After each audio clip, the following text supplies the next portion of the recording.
नमस्कार साथियों, Bhilwara academy channel पर आप सभी का एक बार फिर से स्वागत।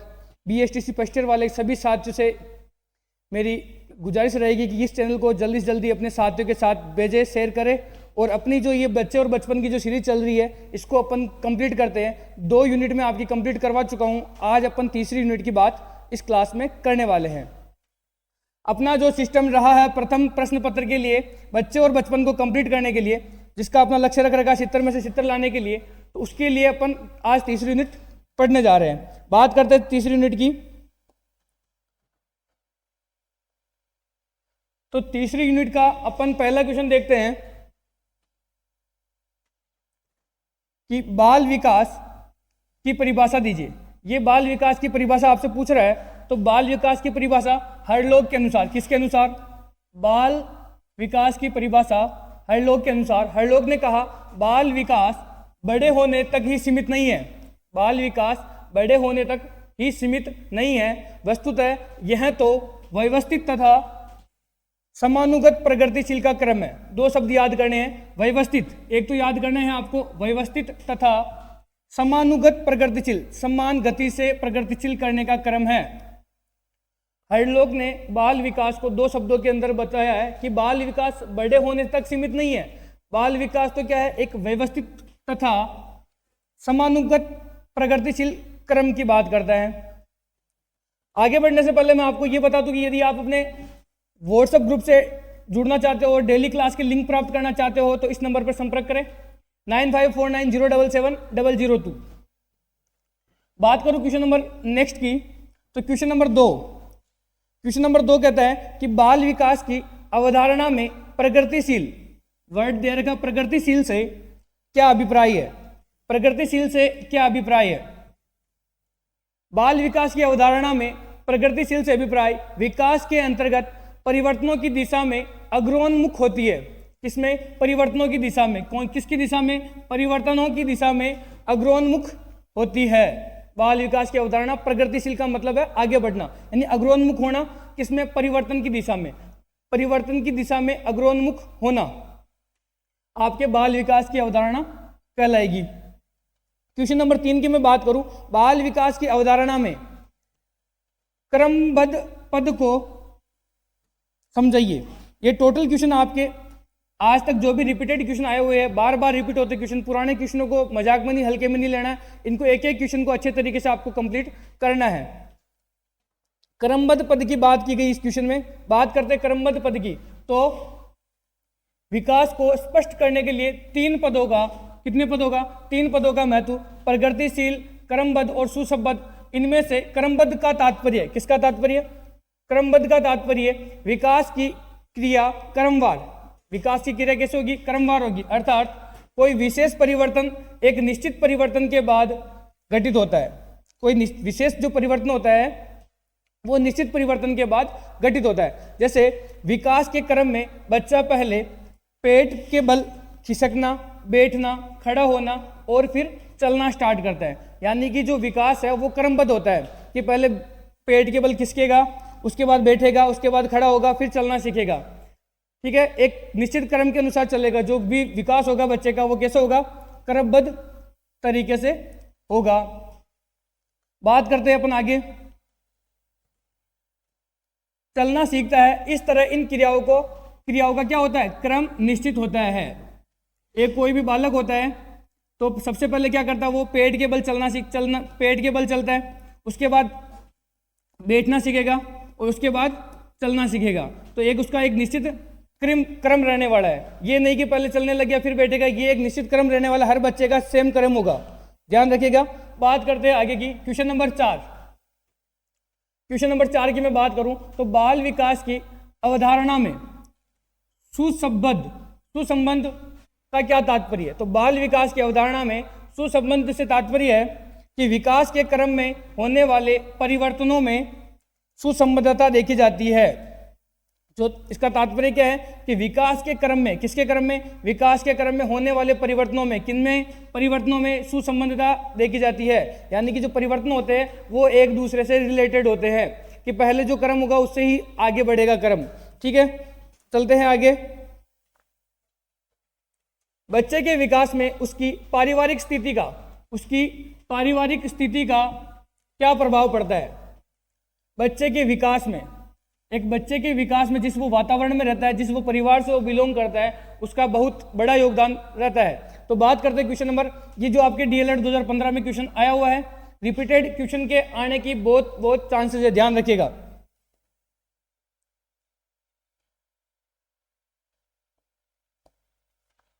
बात करते हैं पांचवें के आंसर की, बच्चे के आसपास का परिवेश, बच्चे के आसपास का परिवेश, जिस वो वातावरण में वो बच्चा रहता है, जिस मोहल्ले में बच्चा रहता है, जिस विद्यालय में बच्चा पढ़ता है, जिस विद्यालय में जिन बच्चों के साथ बालक खेलने जाता है प्रतिदिन, तथा परिवार की स्थिति का उसके विकास पर व्यापक प्रभाव पड़ता है। क्या प्रभाव पड़ता है? व्यापक प्रभाव पड़ता है, बहुत बड़ा प्रभाव पड़ता है।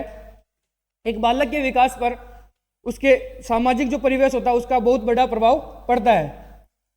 बच्चों के विकास में परिवार की भूमिका अति महत्वपूर्ण होती है। कैसी होती है? अति महत्वपूर्ण होती है।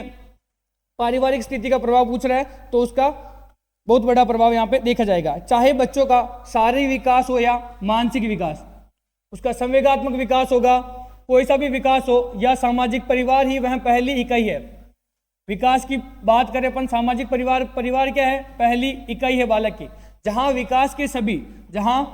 विकास के सभी आयामों की नींव पड़ती है। विद्यालय जाने से पहले जो बच्चा, छोटा बच्चा होता है, वो कहाँ रहता है? घर में परिवार वालों के साथ रहता है, तो उसकी वो सबसे बड़ी वही नींव मजबूत वहां करने का घर वालों का कार्य होता है।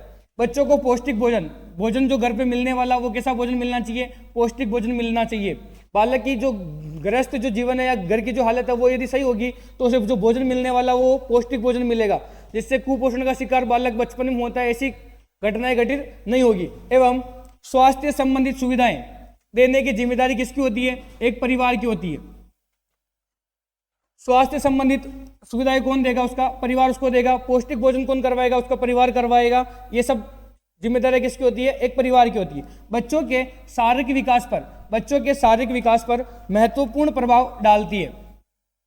एक बालक का जो शारीरिक विकास है किन चीजों से मिलकर बनता है? एक उसका पौष्टिक भोजन प्राप्त होना चाहिए उसे, उसके स्वास्थ्य संबंधी जो भी छोटी मोटी बीमारियां बचपन में हो रही उनका ठीक रूप से उनका कार्यक्रम, उनका सुधार होना चाहिए। बात करें अपन आगे तो किसी भी बच्चे का पहला सामाजिक अनुभव उसके परिवार में होता है।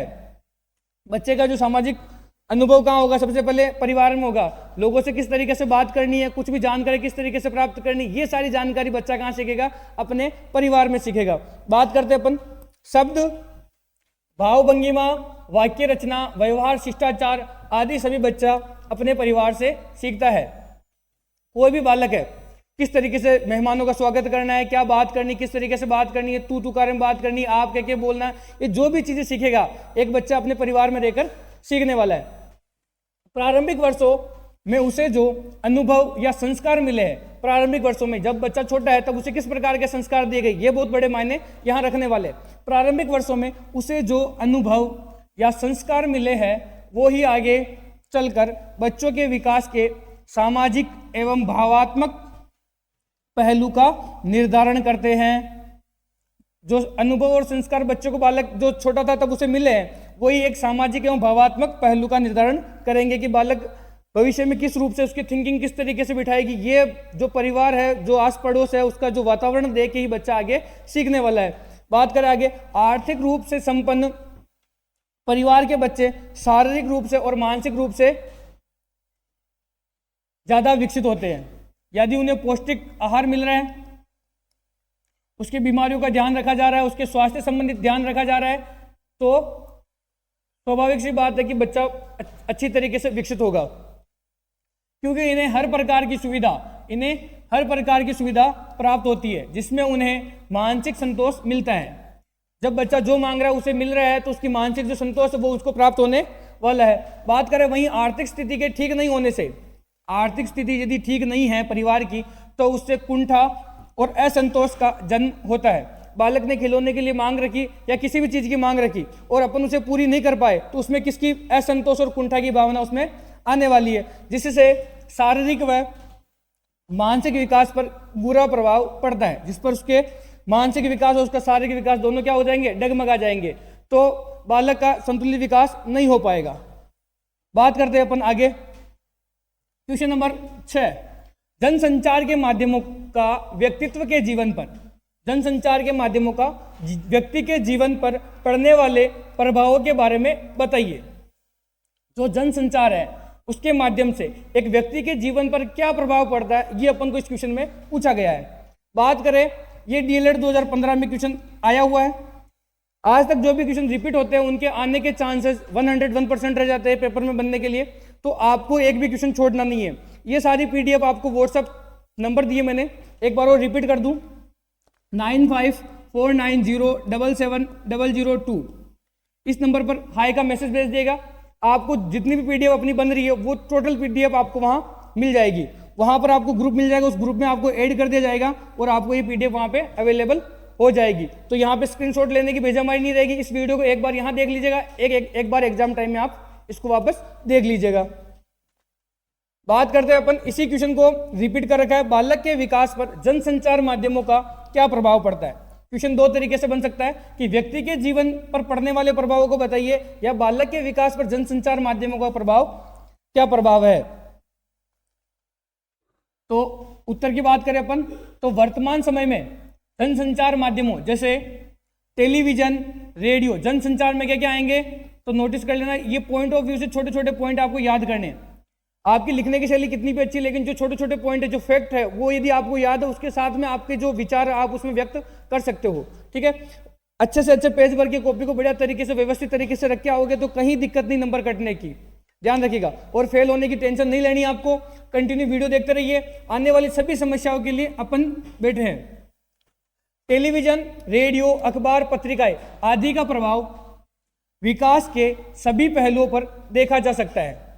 विकास के सभी पहलुओं पर देखा जा सकता है। एक तो टेलीविजन हो गया, रेडियो, अखबार, पत्रिकाएं आदि का प्रभाव विकास के सभी पहलुओं पर देखा जाता है। जनसंचार के माध्यम पूछे तो टेलीविजन, रेडियो, अखबार, पत्रिकाएं आ जाएगा। क्लियर है क्या? अब इनका प्रभाव की बात करें, परंतु प्रश्न यह है कि क्या ये माध्यम सदैव ही बच्चों के विकास पर सकारात्मक प्रभाव डालते हैं? क्या आज जो मोबाइल है, जो भी जनसंचार साधन है, वो क्या हमेशा सकारात्मक प्रभाव डालते हैं क्या? अगर देखा जाए तो जनसंचार के ये माध्यम बच्चों के विकास पर सकारात्मक एवं नकारात्मक दोनों ही प्रभाव डालते हैं। सकारात्मक प्रभाव भी है इनके, कुछ इनके नकारात्मक प्रभाव भी अपन को यहाँ पे देखने को मिलेंगे। उदाहरण के लिए तौर पर टेलीविजन पर अनेक प्रकार के कार्यक्रम प्रसारित किए जाते हैं जिनका सकारात्मक प्रभाव बच्चे के लिए पड़ता है, वैसे ही नकारात्मक प्रभाव भी उसके बच्चे के पड़ने वाले हैं। तो अपन को ध्यान रखने योग्य चीजें है कि बालक जो कौन सी चीजें देख रहा है उससे उस पर सकारात्मक प्रभाव पड़ रहा है या नकारात्मक प्रभाव पड़ रहा है। बात करते हैं क्वेश्चन नंबर 7 की। बालक के विकास में आनुवांशिकता एवं परिवेश के प्रभाव को समझाइए। डीएलएड 2016 में आया, इसके बाद भी एक बार और रिपीट हो चुका है। वेरी वेरी इंपॉर्टेंट लगा लेना। इस जो अपनी तीसरी यूनिट है इसमें से क्वेश्चन छोटे छोटे क्वेश्चन कम उठे गए, बड़े क्वेश्चन अधिक उठाए गए हैं। तो बात करते हैं, एक पूछ रहा है आनुवांशिकता का पूछ रहा है और एक परिवेश का पूछ रहा है। सबसे पहले अपन बात करते हैं आनुवांशिकता की, कि प्रत्येक बच्चा कुछ जन्मजात गुणों को लेकर पैदा होता है।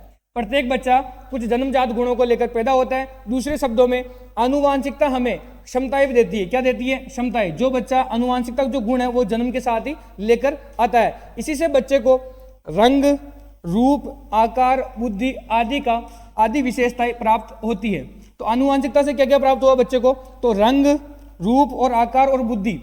जो बुद्धि का स्तर है प्रत्येक बालक का ये अलग अलग होता है, जो उसकी आनुवांशिकता पर निर्भर करता है। बात करें आगे, बच्चों में जन्म से ही कुछ क्षमताएं होती है जो उन्हें भाषा सीखने में क्या करती है? मदद करती है। अतः आनुवांशिकता व्यक्ति में माता पिता से प्राप्त एक विशेषता की उसके व्यक्तित्व में एवं व्यवहार में भूमिका या योगदान रखती है। क्लियर है क्या?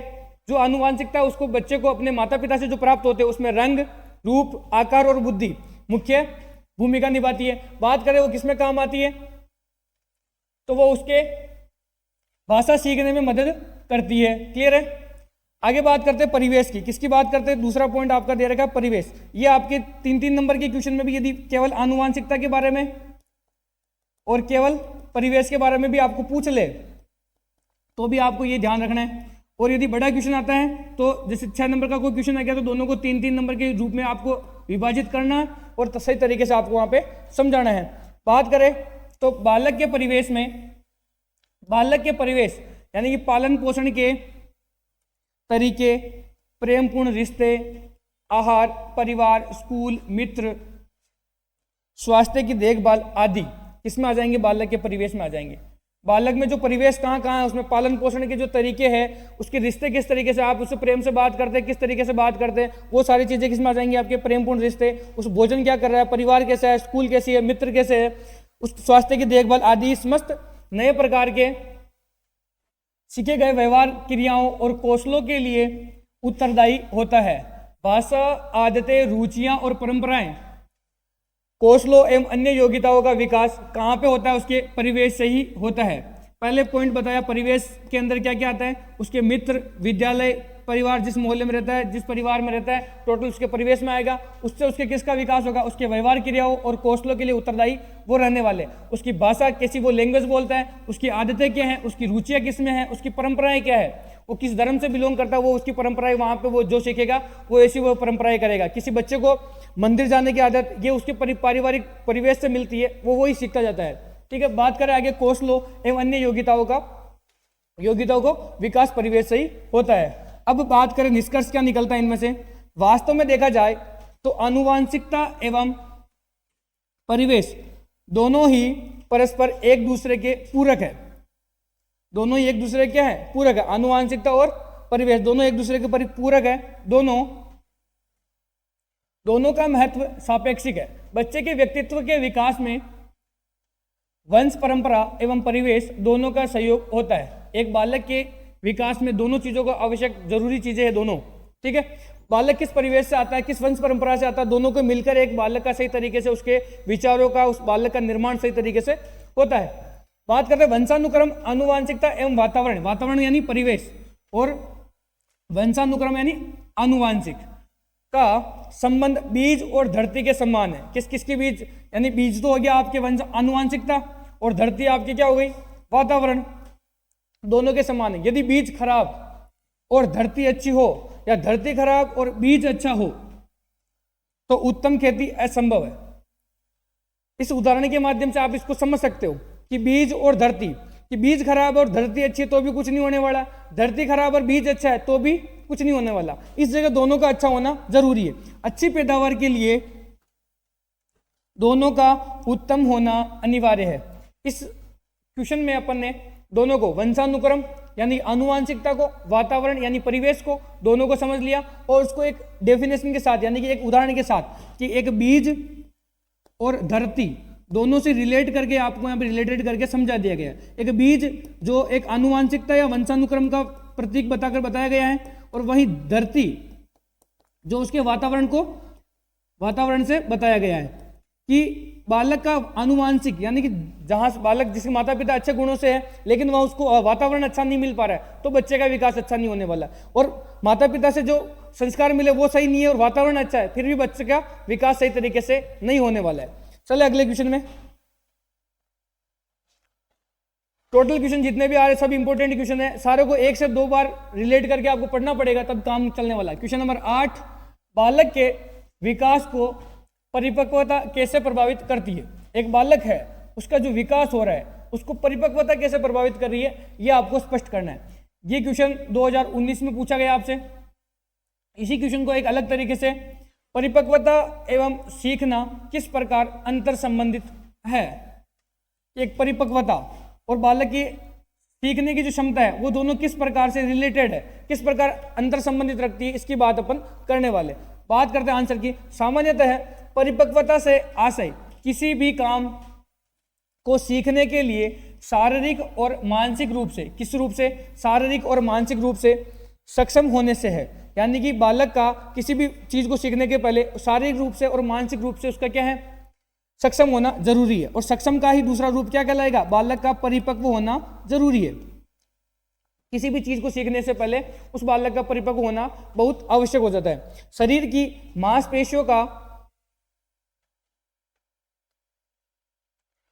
मांसपेशियों का परिपक्व होना, यदि बच्चे को लिखना सिखाना है तो इसके लिए उसके हाथ की मांसपेशियों का परिपक्व होना आपके लिए क्या हो जाएगा? आवश्यक हो जाएगा। यदि बालक को लिखना सिखाना है, बालक को लिखना सिखाना है तो उसकी हाथ की जो मांसपेशियां है उनका परिपक्व होना आवश्यक है।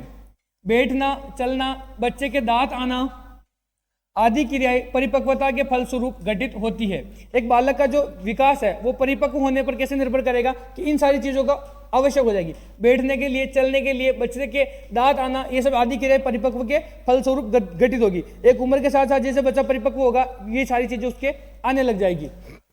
बात करते हैं इन सब कामों के लिए किसी भी प्रकार के विशेष प्रशिक्षण की आवश्यकता नहीं होती है। बालक को बैठने के लिए, बालक के दांत आने के लिए, चलाने के लिए किसी विशेष प्रशिक्षण की आवश्यकता नहीं होती है। परिपक्वता का संबंध आयु से भी है। किससे है? आयु से भी। एक बच्चे की जिस प्रकार आयु बढ़ती जाएगी तो सारी चीजें जैसे जैसे बड़ा होगा तो वो चलना, बैठना वो धीरे धीरे वो सीखता जाएगा। इसके लिए किसी की प्रशिक्षण की आवश्यकता नहीं है। उसका संबंध किससे रहने वाला है? तो इसका संबंध किससे है? आयु से है। जैसे जैसे बच्चे की आयु बढ़ती है, जैसे जैसे बच्चे क्या बढ़ेगी? आयु बढ़ती है, बच्चों के अंग नए नए व कठिन कामों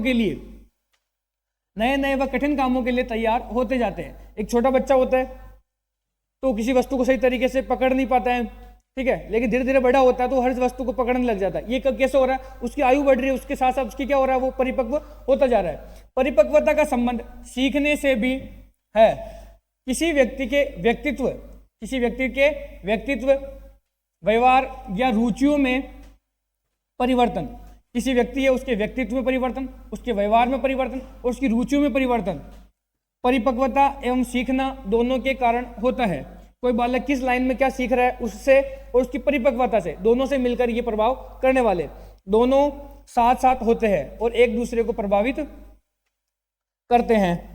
परिपक्वता एवं सीखने में परस्पर अंतर संबंध है, ठीक है, क्योंकि जब आदमी का व्यक्तित्व जब निर्माण हो रहा है, व्यक्तित्व का क्या हो रहा है? निर्माण हो रहा है, तब उसमें उसकी परिपक्वता यानी उसकी आयु के साथ साथ उसके जो सीखने, दोनों क्या करेंगे? अंतर संबंध रखने वाले हैं। आदमी परिपक्व हो रहा है लेकिन कुछ सीख नहीं रहा तो भी कोई मतलब नहीं है, ठीक है। आदमी सीख रहा है लेकिन उस सीखने जो सीख रहा है उसके लिए परिपक्व नहीं है तो भी उसका कोई मतलब नहीं है। तो अंतर संबंध है। सभी व्यक्तियों में सीखने की क्षमता होती है, भले ही उसमें विभिन्नताएं हो। कोई आदमी धीरे सीखता हो, कोई आदमी जल्दी सीखता हो, लेकिन उसमें समानता, विभिन्नताएं रहती है सीखने में। सीखने का एक क्रम होता है। सीखने का क्या होता है? एक क्रम होता है। जैसे बच्चे लिखना तब तक नहीं सीख पाते हैं जब तक उसमें उसका गामक विकास न हुआ हो। गामक विकास यानी उसका जो शारीरिक विकास है वो यदि सही तरीके से कंप्लीट नहीं हुआ, उससे पहले वो लिखना नहीं सीख पाएगा। परिपक्वता के कारण ही बच्चे के काम करने के तरीकों व क्षमताओं में भी गुणात्मक परिवर्तन आते हैं।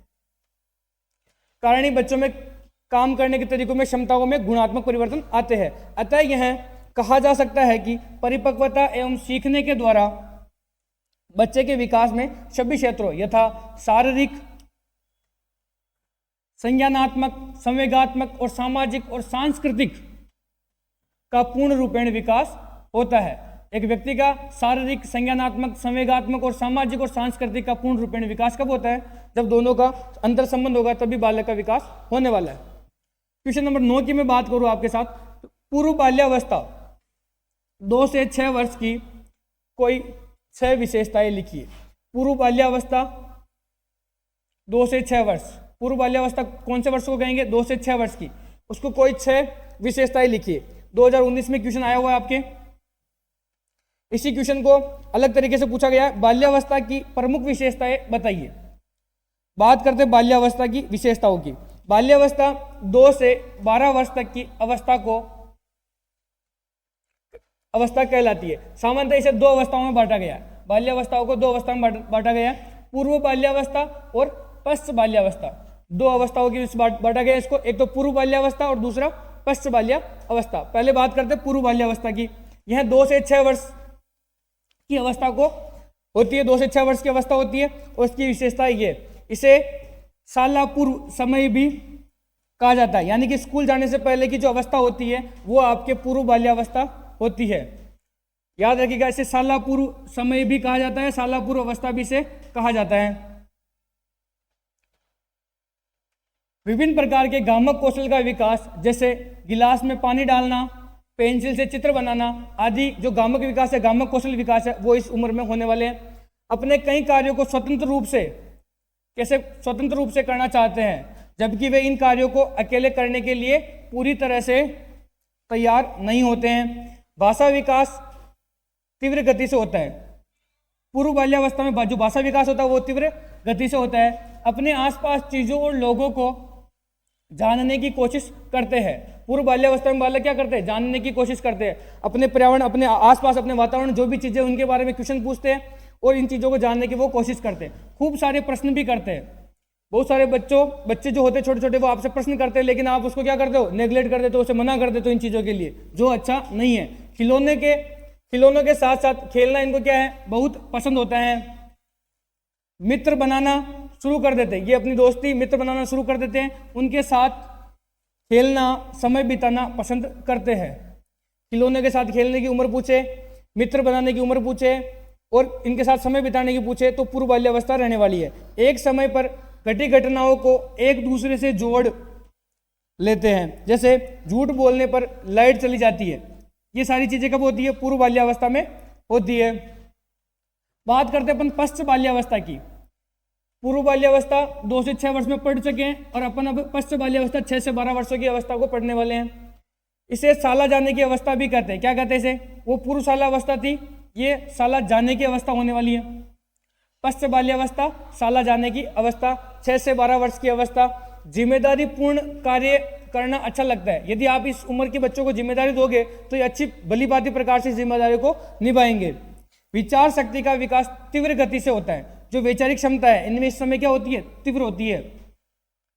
इस अवस्थाओं के पहले से ही कुछ बच्चे हम उम्र और लड़के लड़कों के साथ और लड़की लड़कियों के साथ, लड़के लड़के के साथ हम उम्र के साथ जो बच्चे हैं, जो लड़के वो लड़कों के साथ रहना पसंद करेंगे, जो लड़की वो लड़कियों के साथ रहना पसंद करते हैं। उनके साथ समूह में रहना और खेलना पसंद करते हैं। आत्मविश्वास होने से स्वयं कार्य करना पसंद करते हैं। आत्मविश्वास की भावना क्या होती है? प्रबल होती है। स्वयं कार्य करना पसंद करते हैं। सोचने की क्षमताओं में परिपक्वता आ जाती है। विचारिक क्षमता अधिक होती है, सोचने की क्षमता में क्या आ जाती है? परिपक्वता आ जाती है। कार्य कारण में संबंध स्थापित करने लगते हैं। बच्चे में सहयोग, सहानुभूति और नेतृत्व के साथ साथ अवज्ञा और आक्रामकता का विकास भी होता है। इस उम्र में बच्चे में एक तो सहयोग की भावना, एक दूसरे की हेल्प करने की, सहानुभूति की और नेतृत्व करने की, किसी कार्य में आगे रहने की जो भूमिका है वो इनमें ज़्यादा रहती है। अवज्ञा करने की और आक्रामकता का विकास भी इस उम्र में हो जाता है। ठीक है, अब कुछ निबंधात्मक प्रश्न की अपन बात करें। इस वाली जो थर्ड आपकी यूनिट है, इसमें से हर बार एक क्वेश्चन जो आपका निबंधात्मक क्वेश्चन हर बार पूछा जाता है। बात करते हैं पहले क्वेश्चन की कि विकास के विभिन्न आयामों का विस्तृत वर्णन कीजिए। क्वेश्चन 2017 में आया हुआ है, 2021 में आया हुआ है, 2 बार रिपीट हो चुका है ये क्वेश्चन। इन क्वेश्चन के जो छोटे छोटे पॉइंट है इनको भी यदि आप याद करके वहां अपने विचार व्यक्त कर सकते हो। ठीक है, बात करते हैं उत्तर की। विकास का अर्थ केवल शरीर के अंगों का बढ़कर एक निश्चित आकार लेना ही नहीं है।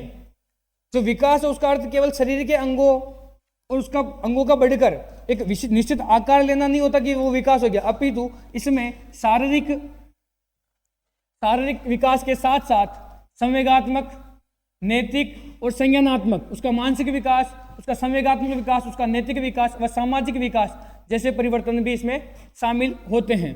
ध्यान रखना, एक शारीरिक विकास के साथ साथ उसमें संवेगात्मक, उसमें नैतिक विकास, उसमें सामाजिक विकास और उसमें संज्ञानात्मक विकास, ये सारे विकास उसमें शामिल होते हैं। यथा रहन सहन में, भाषा विकास में, अनुभूति और सोचने के तौर तरीकों में भी क्या आता है? परिवर्तन आता है। यही परिवर्तन विकास के आयाम कहलाते हैं। ये विकास के क्या कहलाएंगे? आयाम कहलाएंगे। ठीक है, बात करते आगे। इन आयामों का विवरण निम्न प्रकार है। इनको अपन आगे एक एक पॉइंट को कंप्लीट करते चलते हैं। सबसे पहले अपन बात करते हैं शारीरिक विकास की। शारीरिक विकास बच्चे के संपूर्ण विकास का एक महत्वपूर्ण बिंदु है। एक बालक है उसका शारीरिक विकास महत्वपूर्ण रहता है। शारीरिक विकास बच्चे के शारीरिक विकास की उसके व्यक्तित्व विकास में महत्वपूर्ण भूमिका रहती है। एक बालक के शारीरिक विकास में उसकी महत्वपूर्ण भूमिका रहती है। बच्चे के विकास की प्रक्रिया गर्भाधान से ही प्रारंभ हो जाती है। कहाँ से प्रारंभ होती है? गर्भाधान से, और वह भ्रूण से गर्भस्थ शिशु के रूप में परिपक्वता की ओर बढ़ने लगता है। इस प्रकार शारीरिक वृद्धि एक निरंतर और क्रमबद्ध प्रक्रिया से होती है। एक बालक का विकास कहाँ से होता है? जो गर्भ में होता है तब से उसका विकास प्रारंभ हो जाता है, और जैसे जैसे धीरे धीरे वो बड़ा होता है उसका विकास क्रमबद्ध तरीके से चलता रहता है। बात करते हैं उसके संवेगात्मक विकास के बारे में। संवेगात्मक विकास की बात करें तो बच्चे के संपूर्ण विकास में, बच्चे का जो पूरा विकास हो रहा है संपूर्ण विकास में, उसके संवेगात्मक विकास का भी महत्वपूर्ण स्थान रहता है। जन्म के पश्चात बच्चा अपने परिवार के संपर्क में आता है। जन्म के बाद सबसे पहले कहाँ संपर्क में आएगा? उसके परिवार में, और परिवार द्वारा लालन पालन के दौरान उसको स्नेह, उसको क्या मिलने वाला है? वहाँ पे स्नेह व अपनापन मिलता है, और इस अपनेपन से उसके अंदर सुरक्षा की भावना पैदा होती है। बालक को, जो छोटा बच्चा होता है, उसके दो प्रकार के होते हैं। आप उसको किस तरीके से उसका पालन पोषण कर रहे हैं, उसके रोने पर आप उसका ध्यान रख रहे हैं नहीं रख रहे, ये दोनों भावना उसमें आने वाली। यदि बालक को रोते ही उसको चुप कराने के लिए, उसके खिलौने के लिए व्यवस्था कर दी जाती है, उसको चुप कराने के लिए उसकी मम्मी या परिवार का अन्य सदस्य उसके प्रति आ जाता है, तो वो सुरक्षा की भावना उसमें पैदा होने लगती है। यदि नहीं आते हैं तो वो अपने आप को असहज महसूस करने लग जाता है। माँ की गोद में बच्चा स्वयं को सुरक्षित महसूस करता है, जैसे माँ को देखकर मुस्कुराना, अनजान को देखकर रोना आदि। ये बालक के संवेगात्मक विकास में महत्वपूर्ण भूमिका रखते हैं। बात करते हैं तीसरे की विकास के बारे में, तो नैतिक विकास। इनको आप पॉइंट बना के इसमें 5 से 7 लाइनें लिख के आप इसको कंप्लीट कर सकते हो। बात करते हैं नैतिक विकास की, तो नैतिक विकास का सामान्य अर्थ सही या गलत का विश्लेषण करने की क्षमता के विकास से है। हमारी सोच, व्यवहार और भावनाओं में सही या गलत का बदलाव नैतिक विकास से ही आता है। एक जब बालक में नैतिक विकास की उत्पत्ति हो जाती है, तो जो नैतिक विकास है वो बालक ये जानने लग जाता है कि मेरे लिए क्या सही है और क्या गलत है, मुझे किसका साथ देना चाहिए, सही का साथ देना चाहिए, गलत का साथ देना चाहिए। ये सब बालक के नैतिक विकास से उसको पता चलता है। बात करते हैं चौथे विकास की ओर, संज्ञानात्मक विकास। हर बच्चा अनजान वस्तु के विषय में समझने का प्रयास करता है, जैसे वह जानता है कि गर्मी लगने पर उसे पंखा चलाना है। हर साड़ी पहनने वाली महिला उसकी माँ नहीं हो सकती। ये चीज़ें, सारी चीज़ें संज्ञानात्मक विकास में वो सीखता है। उस बालक का ये विकास इतना डेवलप्ड हो जाता है बालक कि उसे पता है कि गर्मी लगने पर क्या चलाना है, पंखा चलाना है। उसे पता है कि हर साड़ी पहनने वाली औरत मेरी मम्मी नहीं है, ठीक है। वो 10 औरतों के बीच में भी अपनी मम्मी को क्या करता है, ढूंढ लेता है, इत्यादि। बात करते हैं एक शिशु जो मूलतः जैविकीय प्राणी है। क्या है? जैविकीय प्राणी है। कैसे वह सामाजिक प्राणी बन जाता है और नई नई परिस्थितियों के साथ सामंजस्य स्थापित करने लग जाता है। बात करते हैं सामाजिक विकास की। सामाजिक विकास, मानव एक सामाजिक प्राणी, मानव क्या है, एक सामाजिक प्राणी है।